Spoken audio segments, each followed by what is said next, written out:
Blithe twins of air, uphold thy sway, cobwebs of ignorance sweeping away. Androgynous once, in close embrace, divinity giving the human race. Alchemical change was in thy birth, two of the earliest gods on earth.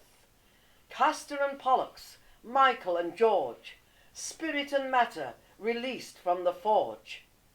Hermes thy ruler Caduceus brings, showing the nature of manifest things. Lion and unicorn, sun and moon, unite in the zodiac, May to June. The Rite of Gemini. When the sun stands in the sign of Gemini, proceed to your special consecrated site. You can perform this rite in the daytime or at night, as you prefer. The sole proviso being the weather. Anything from a strong breeze to a blustery wind should be blowing. Stand in the circle and quiet your mind. Feel the wind upon your face and lifting your hair. Breathe deeply and become en rapport with this element. When ready, light some incense, which can be in the form of joss sticks. You are going to address the four winds. So, present the incense to the east and say, "Wind from the east, you blow from the ancient lands which saw the birth of astrology and many other sciences. Let a breath of that wisdom imbue my spirit and aid my understanding of life. Wind from the east, pass on." Step to the south and say, "Wind from the south, your zephyrs warm and cheer me, and speak of indolence and ease. Teach me to appreciate life to the full, taking time for pleasure and enjoyment. Wind from the south, pass on." At the west, say, "Wind from the west, I greet you and the rain you bring. You refresh and renew all the earth. Your waters are present in the womb at the beginning of life. And when the time comes, the waters of Lethe take the soul to the summerlands until the next incarnation. Wind from the west, pass on." Turn to the north and say, "Wind from the north, your coldness speaks of snow and icy wastes. Yet from the north flow the magnetic forces, the powers of the earth. Through ages gone, people have held you in awe and known your place to be the home of the gods and the castle of the stars. Wind from the north, pass on." Place the incense on the ground and stand in the center of the circle. Say, "I call the walker on the wind. Hear me. I seek knowledge through the spoken and written word. Through discourse, men and women discover themselves. One mind exerts pressure upon another and brings forth new revelations. I honor and follow in the steps of my peers while retaining my own identity. Therefore, O messenger, heed me." Strangely, a feeling of desolation sweeps over you. What on earth are you doing standing in the middle of nowhere talking to yourself? This sudden change of attitude is the mundane in you challenging the mystical, and is often the reason why so many would-be occultists fall by the wayside. The mundane self is quite happy to be fed, cosseted, and entertained. It does not wish to be disturbed.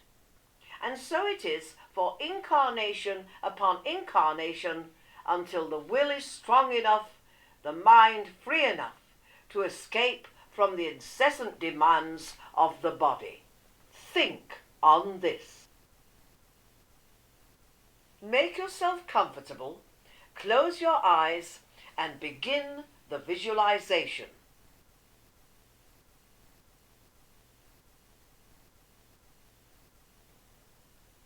You hear the sound of hoofbeats, and there, coming towards you, are two milk-white horses galloping side by side.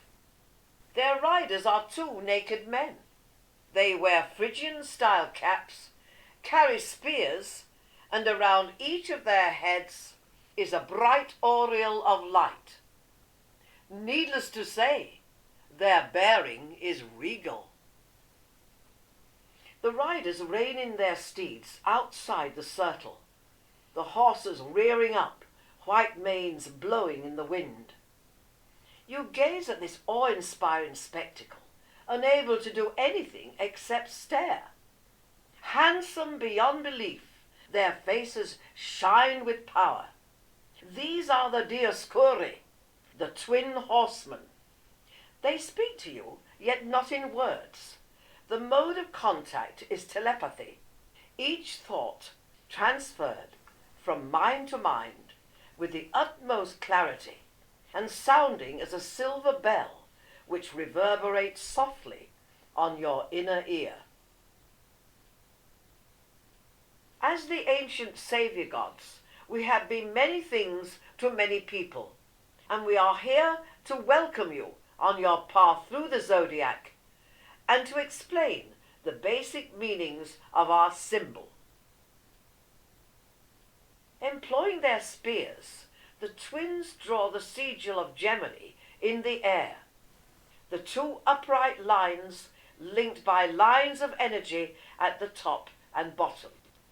The symbol glows with a pale golden light as the horsemen stand within its great gate. The Godhead made everything dual. Everything that is has its other side. The Aminus and the Amina, the male and the female.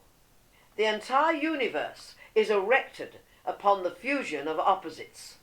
From the largest planet to the smallest cell, the same process is enacted ad infinitum.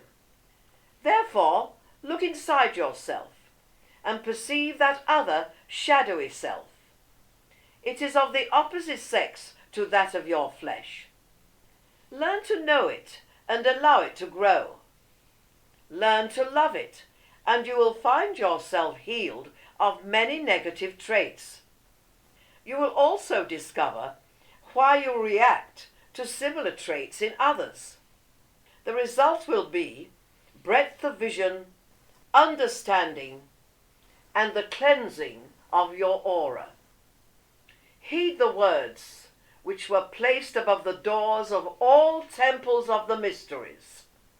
Know thyself, and thou shalt know the universe. The Dioscuri raise their spears in farewell, then turn and ride away, but the glowing testament of their symbol remains.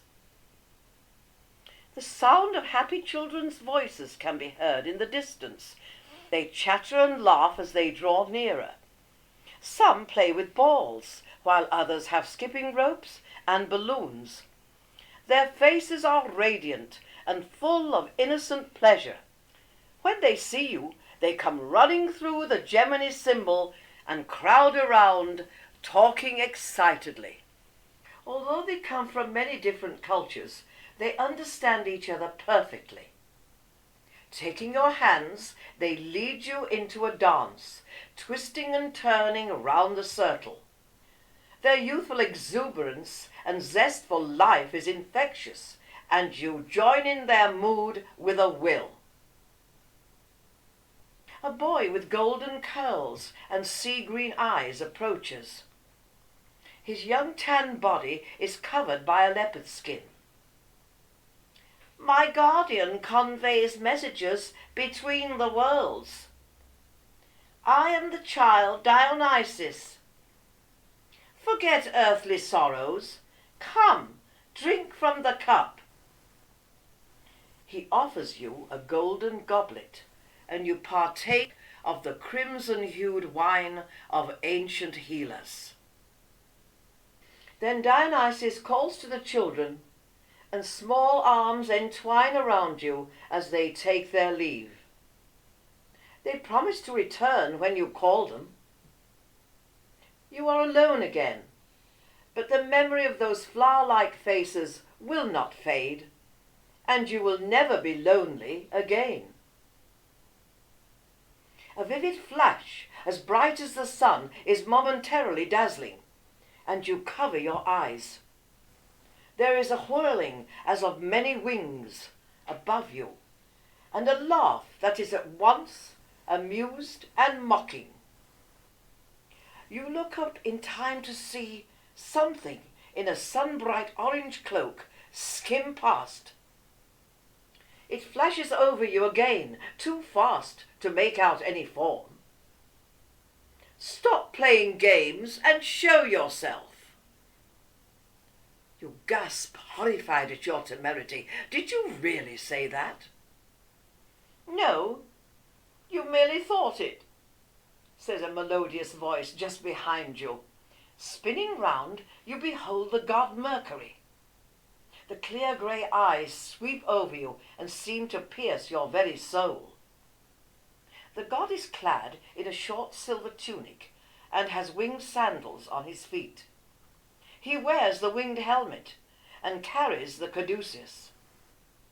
His orange-coloured cloak hangs gracefully from slim shoulders. Yes, I am as you expected me to be. He grins, showing even white teeth. A sudden warmth suffuses your being, and you find yourself blushing. You are reading my thoughts, you declare angrily. It is in my nature to do so. Mercury shrugs his shoulders and begins to look slightly bored. Consistency of temperament is not one of this god's attributes. Anyway, what do you want of me? You swallow hard, then explain that you have taken the path of initiation through the 12 signs of the zodiac, that you wish this to be known on the inner planes and by the lords of karma, but that most of all you request help in your task and throughout the journey. You wait for the answer. The messenger's hand gently touches your arm. Put aside your fears.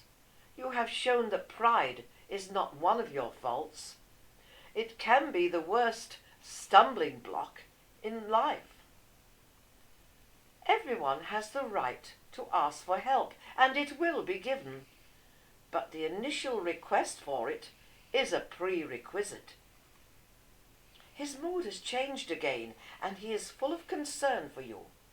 He sits down and continues. The sign of Gemini is one of insatiable curiosity and avidity to know.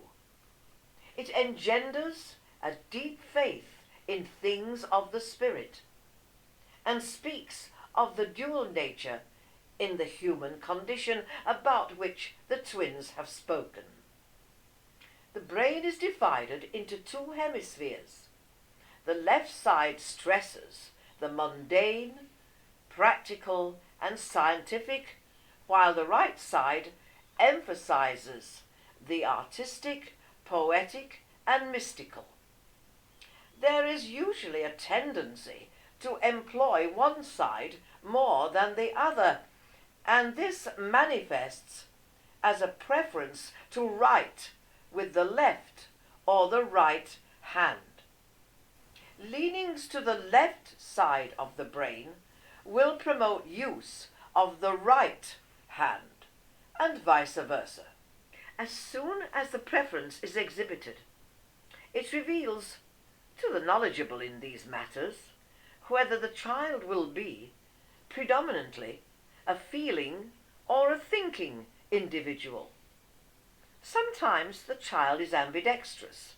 It uses both hands equally well. And if this is so, it evolves into a more unique human being. But as you may imagine, the mass of humanity is immersed in physical sensation, and so there is no choice as such. The natal chart, therefore, is the sole determining factor. At one time, not so long ago, children were forbidden to write with their left hand, as this hand was thought to be associated with evil. Hence the word sinistra or sinister. It arose from the idea that all witches were left-handed, and thus connected, wrongly of course, with bad or negative things. Actually, just because a thing is negative does not mean it is evil. Darkness is considered to be negative and light positive, yet one is merely the reflection of the other. And the reason why witches were left-handed had nothing at all to do with writing. Rather, it represented the right hemisphere of the brain and the link between that side and the esoteric. It is in the brain that the pineal gland resides. Situated centrally, it is aligned between the eyes in the middle of the forehead. It is known as the third eye, which is why the ancient Egyptians and other peoples represented this gland pictorially as an ordinary eye and placed it upon the brow. This so-called third eye is the source of clairvoyance or clear seeing. When this occurs, the vision beams out from the center of the forehead. It does not stem from the physical eyes, but from this curious gland, which has the ability to see past, present, or future conditions. But because the knowledge of its powers has been deliberately lost, its psychic function has ceased to operate. If an individual is aware of its worth as an important part of the human condition, it can be nursed into activity through meditation and ritual. Mercury touches your forehead with the caduceus, and you become conscious of a tingling in that part of your face. He grins. Until next time. Then he is gone, but you catch a glimpse of that bright cloak far above you. Around the circle, a faint glow begins. As the light grows stronger, it forms a rainbow curtain of indescribable beauty. Colours are much more vibrant and vivid on astral levels, and for a while you gaze in wonder at this glorious vision. Eventually the colours coalesce into a single ring, but of a brightness that is difficult to look upon, even through astral vision. As it holds you within its circumference, a feeling of warmth and love, such as you have never known, pervades your being, and tears of joy course down your cheeks. At last the vision fades, and slowly you become conscious of your ordinary surroundings. Partake of some refreshments and relax. If you wish to pursue some personal work, now is the time to do it. Before you leave the circle, however, acknowledge the four winds in the following manner. Winds of the east, south, west, and north, a blessing on you going forth. Through trees you sing, o'er hills you sigh, and change the ocean's moods and cry in caverns dark, on mountains high. You speed the clouds across the sky.